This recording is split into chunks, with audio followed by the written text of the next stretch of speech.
เจริญพรเนี่ยเขาก็มาฮอดทำใหญ่เลยเนาะนี่ทำในดีไรเราเป็นทำธรรมดานี่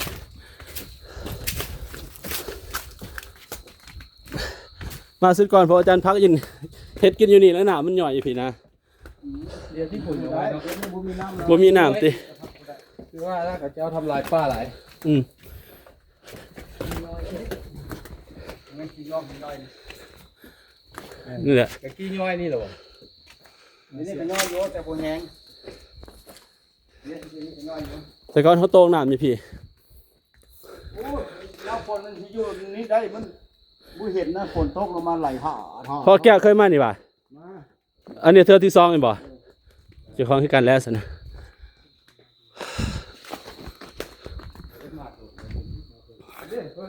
ต้นอยู่หันมันก็ลายทางแนวไง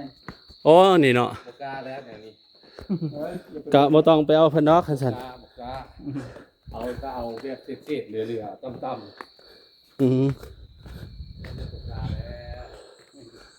โฟนเนาะพาไปที่ไหนลัดแบบตัวหน้าเดียของบอลคือห้ามหวานแล้วมานี่ไปนี่ลงลุ่มนี้ทำตัวนี้ที่มาเอาผักข้าวทีเดียวพออาจารย์มิเตอร์ทำไงบ่ฮู้ว่าซื้อได้จังได๋ได้นี่ทำไงไปหยุ่งยอกย่อยแน่ไปทำไงห้วยทำหูลวกกระเจ้าเอิญนี่บ่แน่นล่ะโอ้ห้วยทำหูลวกเย็นน้ำมีแต่มงเดียวนี่เนาะโอ้ยังฝนน้ำมันโตนโอ้ยโอ้กะสิแม่นแล้วเนาะกะสิเป็นหุ่นหวกอีนี่แล้วเนาะทำทุกมือกับอันน้อยกว่านี้น้อยนึงมีอ๋ออยู่ลุ่มก็มีวะ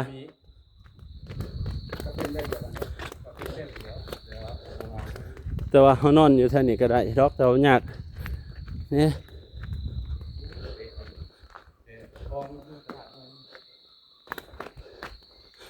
อยู่ที่ตลาดได้มีอันนั้นเนาะมีน้ำอยู่เนาะ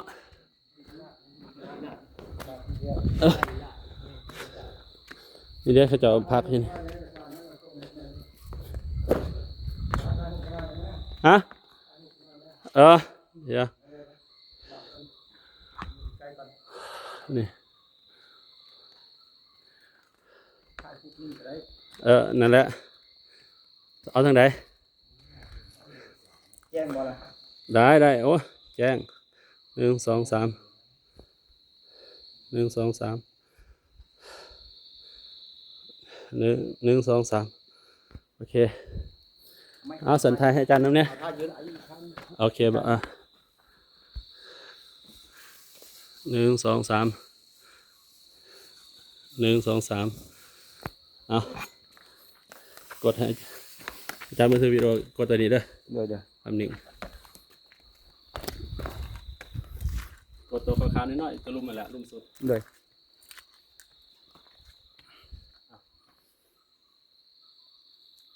เดี๋ยวขนาดเด้อ1 2 3เห็นตัวนี้เด้อ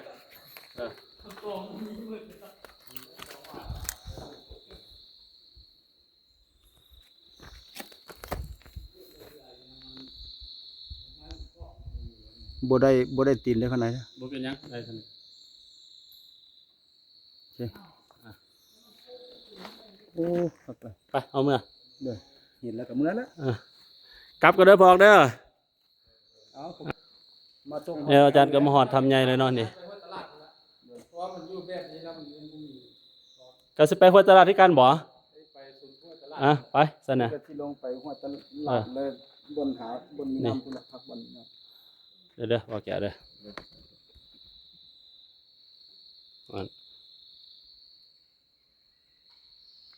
โอเคโอเคไปบนด่านใหญ่ๆกันดีกว่าแม่นบนหันล่ะถ้ำกลางห้วยยังมีน้ำอยู่ได้มองเท่ากันเนาะ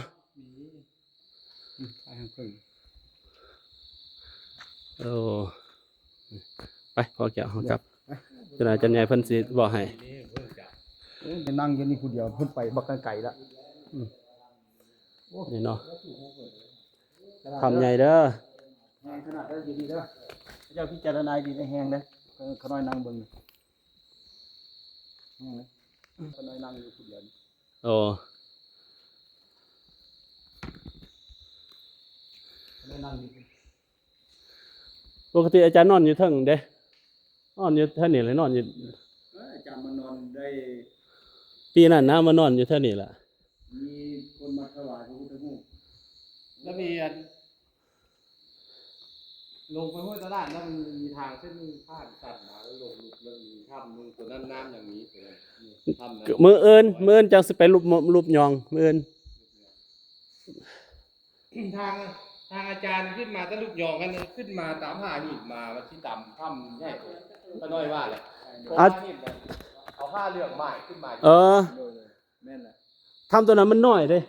มันน้อยๆบ่ใหญ่เท่านี้ซ้ำ โบโบซ้ำนี่ซ้ำเพิ่ง ไปกลับก่อนเด้ลาเด้อเจ้าที่เจ้าทานเทนี้เด้อขอให้คนเบิ่งหลายๆวิวนี่ เจ้านำแม่พึ่งมาว่าที่เพิ่นอยู่นี้ คันบ่ได้ก็บ่ต้องเอาเพิ่นดอกนี่ทำใหญ่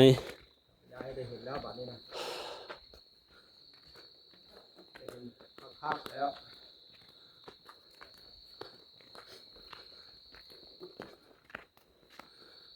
เอาอาจารย์มาองค์เดียวอ่ะ แม่นคิดว่าสิบ่มาดอกวะว่ามันบันทึกวิดีโอซะนะวะ เสียเที่ยวได้เนาะบ่ได้มาเนาะ แม่นแหละ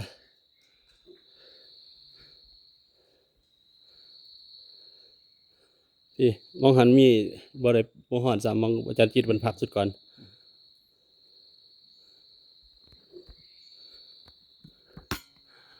หินหน่อยเท่านี้เนาะมันมีน้ำ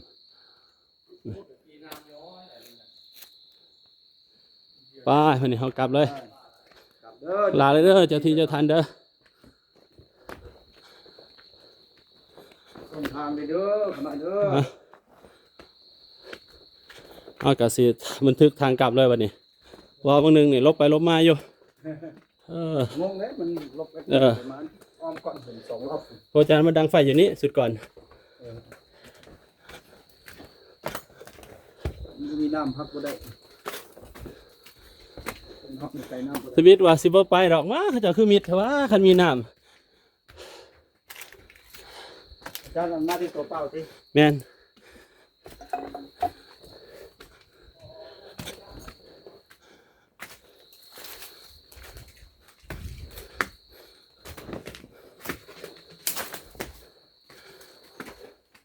นี่ทางออก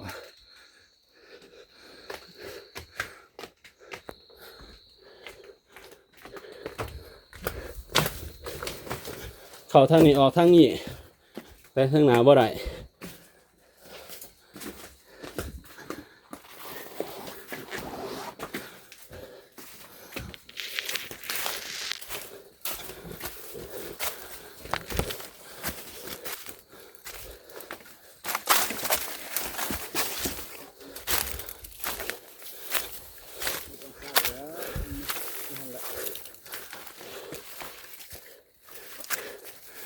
ยานเพิ่นพาติ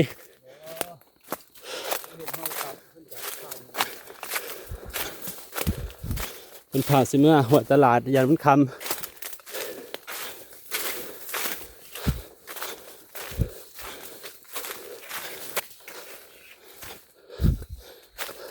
เฉพาะคนบ่หอดเนาะมันลึกลับอีหลีเนาะ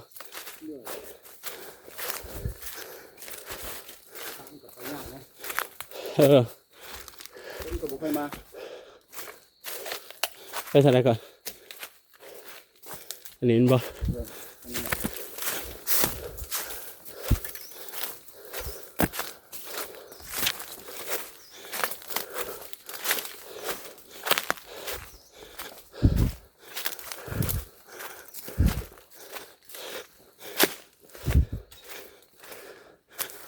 โอ้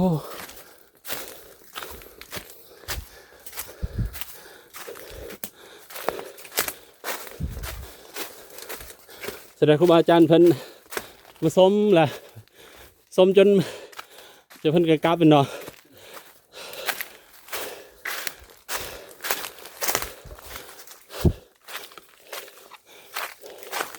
แม่นบ่ไปทางพี่โอ้ทางพี่เลยเนาะ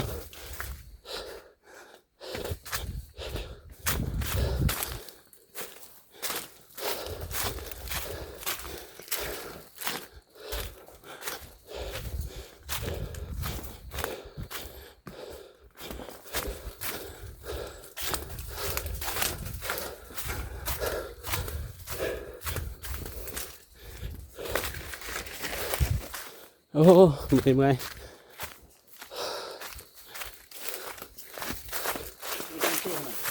แม่นถ้าถึงละ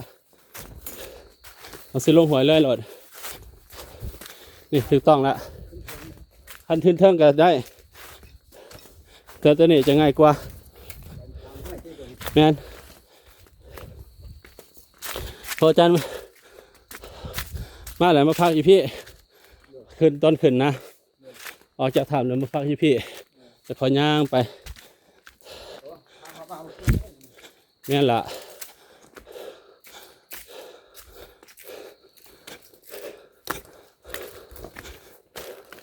แต่อาจารย์ขึ้นเทิงเลยบริมาเท่าพี่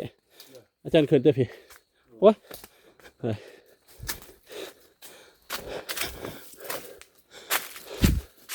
แล้วอาจารย์ขึ้นมองนี้ล่ะหนึ่งนี่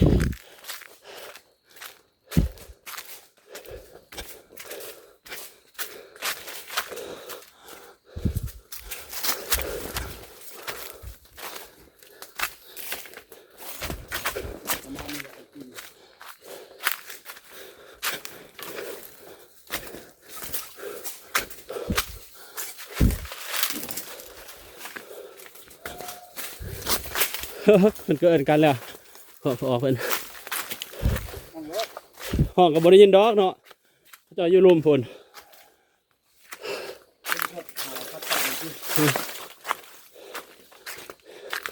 นี่ละอาจารย์พออาจารย์ใหญ่บ้องนี่ละอาจารย์ก็เลยขึ้นทั้งนี้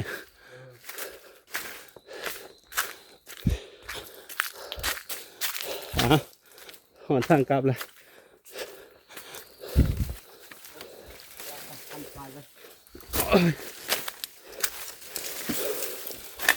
ทางเข้ามาแล้วเนาะมันจบเพียงเท่านี้เด้อคลิปตัวนี้